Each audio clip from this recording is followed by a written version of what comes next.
Hi, welcome to my channel. It's been a while since I've made a video, but today I am back to share with you a look at Denison Algebra. You may have seen this curriculum being recommended a lot if you are a member of any Facebook groups and wonder what is the hype of this curriculum all about. Is it really as good as people are saying it is? And so I'm here to give you a look at that, so you can judge whether or not this curriculum would work for your students. If you're new here, my name is Kaylee and I'm a homeschool mom of 2. My son is in 8th grade this year and has been working on algebra. If you watched my curriculum video from last year, you'll see that we were going to use Forrester's algebra, and we did start the year with that and used it throughout the fall, but it just was not working. My son is not really into math. Actually, he will probably tell you that he hates it. He has struggled with math overwhelm for many years, and we've tried many different math curriculums. We started Denison in January, and he has said that he wished he would have had this curriculum for pre-algebra or even before. So it has definitely made a huge difference in our household. This curriculum is designed for students that struggle with math. They do have 2 different kinds of courses. They have the regular course, which is mostly for students that just maybe get math overwhelmed. They have some gaps in their learning and things like that. And then they also have what's called a success course that is used for students that actually have diagnosed disabilities that come with math, like dyscalculia and things like that. So you can choose either course for your student and it will give you a high school level algebra credit. We are using the regular course. He does have the ability to do the math. He doesn't struggle with any kinds of learning disabilities. His main issue is just that his brain says math is hard, so he shuts down when he looks at it. Denison Algebra is a very step-by-step method, and so it has really helped him. He still doesn't like math, but has definitely helped him get through his math a lot easier and a lot quicker. So I will give you a look at what the course comes with. The main thing that the course is an online video course. It does have videos for every lesson where he works the problems step by step. The student is seeing only the problems being worked, not actually the teacher. And then along with that, there are also video solutions for every problem in the curriculum. Now, we haven't had to use the video solutions, but they are there if needed.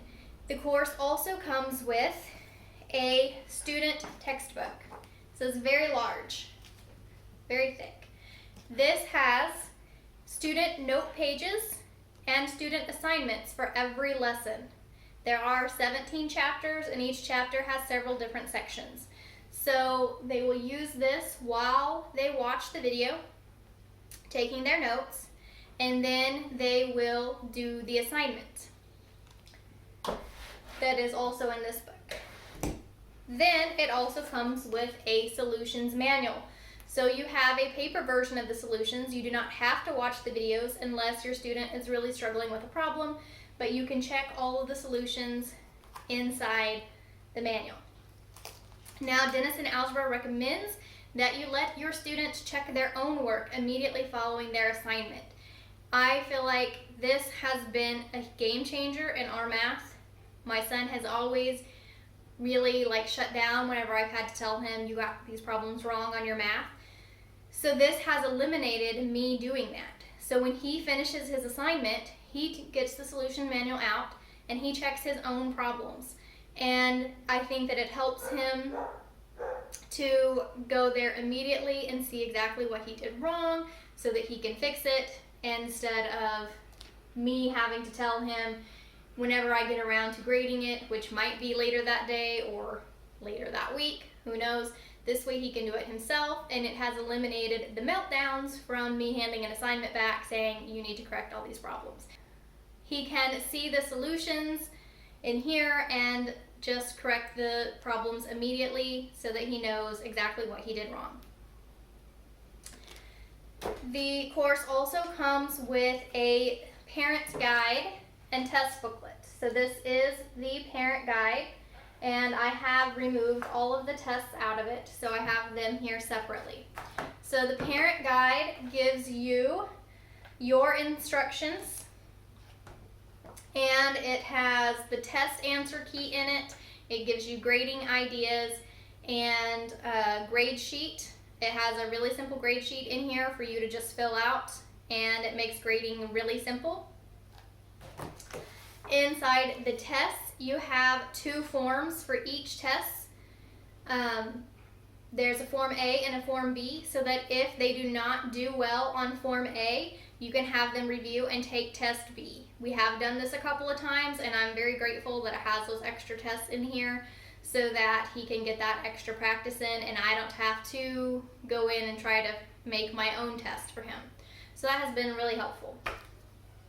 So I will turn the camera around and give you a little bit of a closer look at these curriculum components that we have with Denison Algebra. Here is a look inside the student textbook. This is what your student will be using on a day-to-day basis. It starts with your table of contents, so you can see each chapter and how many sections each chapter has. Each chapter also has a review at the end of it, and then it has reviews for final exam. One thing that I like at the beginning of this is that it has these kind of review sheets for each chapter, so it gives them the basic concepts that are being taught in each chapter. So if they need to go back and review, they can do that. So each chapter just has something quick and easy for them to look at and see what the point of that chapter was. It also has some notes to the student for using the Denison method and how to be brain positive. This is something my son has to work on a lot because that's his biggest issue with math, is that he thinks negatively of it. So he has really got to try to think positively while he's doing his math so that he can focus on it and get it done in a timely manner. Denison does recommend that they do math every weekday, and even if sometimes it's just a little, and that's partly what those review sheets in the beginning are for. It says if you have a super busy day, if your student can even spend 5 minutes reviewing these chapter review sheets at the front, then that will help them to keep that math fresh. Also encourages them to not cut corners and not to multitask, to focus. And they do say only to do 1 lesson per day. Don't try to cram more in than that. So even if it takes them a little bit longer to get through it, it's better than trying to push through too quickly. So it just gives the student some suggestions, shows you what chapters each. These talk about simplifying, solving, and then these chapters are graphing. So my son's already done through chapter 7. So I'm gonna scoot back here so that you can see clean pages. Each lesson has a notes page.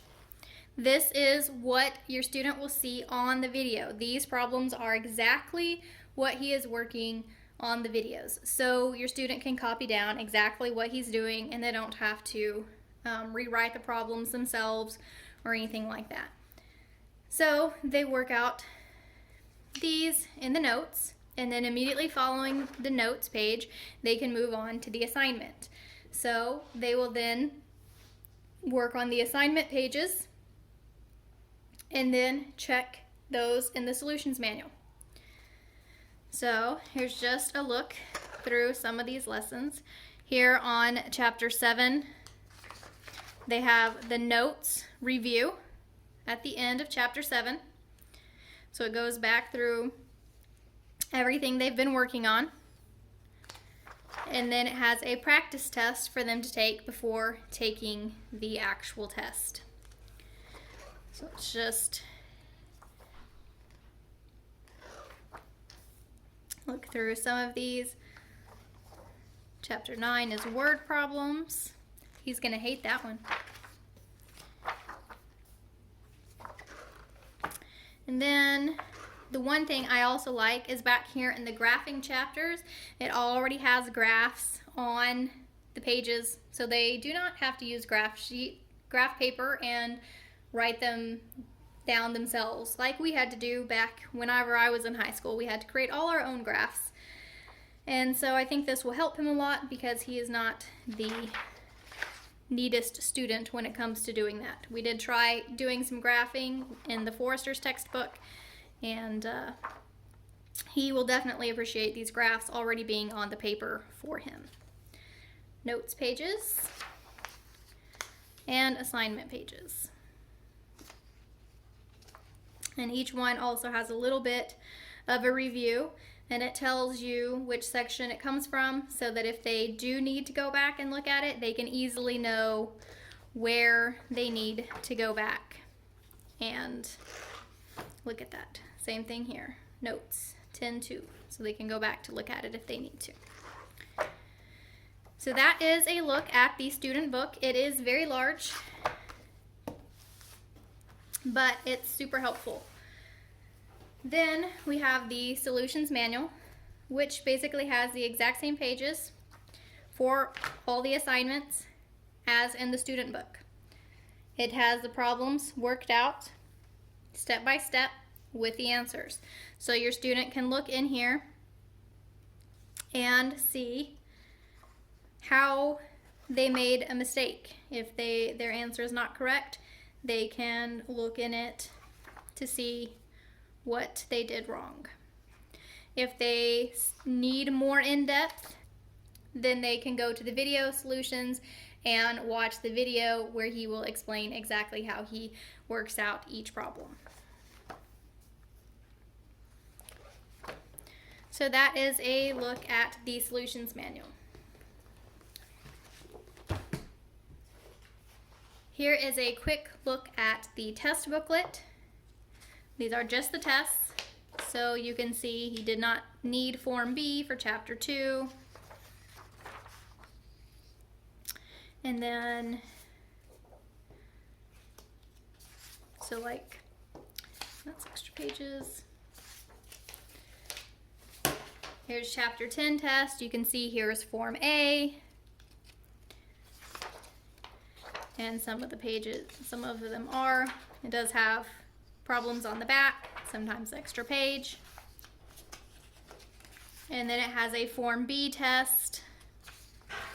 And it suggests that you have them retake the test if they make below an 80% on Form A, which is what we have done. I find that if he makes below an 80%, he really needs some extra practice on that chapter anyways. So we go ahead and review and do the Form B test. That came out of this, which is the parent's guide. This comes 3-hole punched, but so you can put it in a binder, but it just comes in a package, so it's not bound together. You can take the tests out. And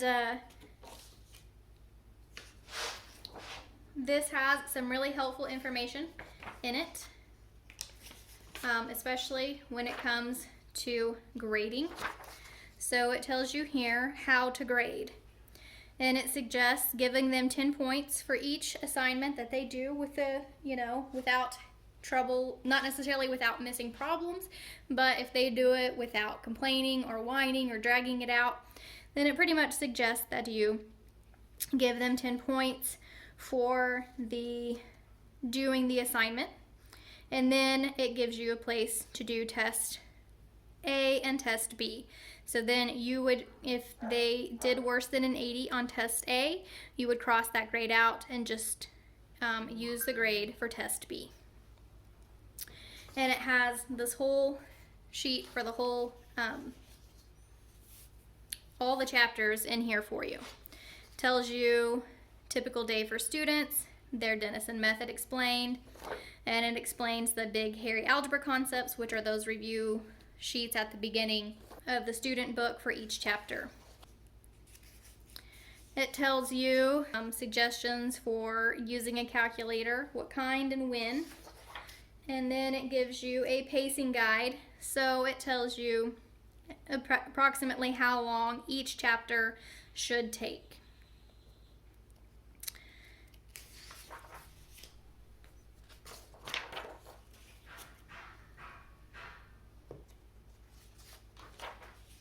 Now it has grade recording sheets. It says an assignment is complete if all the problems were attempted using the methods taught in the video and the assignment has been checked and corrected.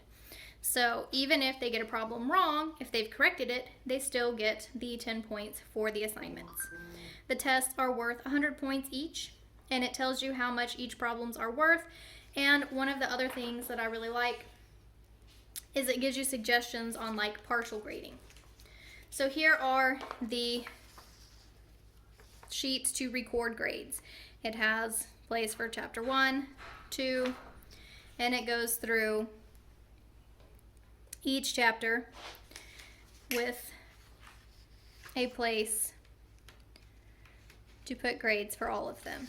Now what I did is I actually typed this up in the computer, made my own so that I can just add the grades in to my sheet online or on the computer, and then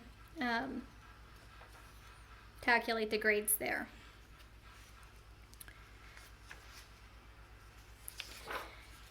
Then it has the test solutions.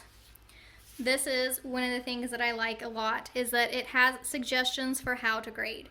So sometimes, in math especially, you want to give them partial credit for certain problems, and it tells you which problems that he would use partial credit for and which problems he would not. For instance, in chapter 2, for problems number 1 through 3, he says he would not give any partial credit. Answers need to be exact. For problems 4 through 15, he would give partial credit. It says you can count off 3 points if there is one small mistake in their solution, like a sign is wrong or one number is wrong. If there is more than one mistake, count the whole problem wrong. So for each chapter test, he gives you details, and some of them get longer, gives you details on exactly how to grade, how many points to take off, and things like that, which I find really helpful. And it does even look, goes through details on each problem. Problems 1 through 3. Details for problems 4 through 6. Problem 7 can have any sensible answer that is close to the answer key. Problems 8 through 11 give partial credit if they made a minor mistake. Then it says to only count 1 or 2 points off. And then problem per mistake. And for problems 12 through 17, they have 3 portions each. So the line needs to be graphed correctly, which is 2 points. It needs to be either solid or dash, which is worth 1 point. And it needs to be shaded on one side, worth 2 points. So if they get them, just it's graphed correctly, but maybe they wrote it in a dashed line and it should have been solid, they get only 1 point off if they also had it shaded on the correct side. So this gives them partial credit, and it tells you exactly how many points to give off for that, and that has been really helpful for me. And then it has all of the answer keys for the tests, and it's done the same way as the solutions manual. It has the problems worked out so you can see step by step, so that you as a parent grading the test can look back at their work and see at which point they missed something. So overall, this has been a really great change for our homeschool. His math has become relatively or almost entirely independent. I do grade the tests, but he has been doing it almost entirely on his own, and the amount of time he spent doing it has improved significantly. He used to spend hours a day trying to get through his math, and I would even split assignments up over multiple days with the Forrester's textbook, and this way he's been able to complete one lesson every day, start to finish. We have sometimes taken a few days to review, rewatch a lesson, and redo the tests, but other than that, it has made a huge difference in math for him. And if you have a really great math student, this probably is not the curriculum that you're looking for. But if you have a student that struggles with math at all, even if it's just with confidence in math, I think that this is the best curriculum I have found, and we will definitely be continuing with their high school courses over the next few years. I hope that this has been helpful to you. If you have any questions about it, please leave them in the comment below. See you next time. Bye.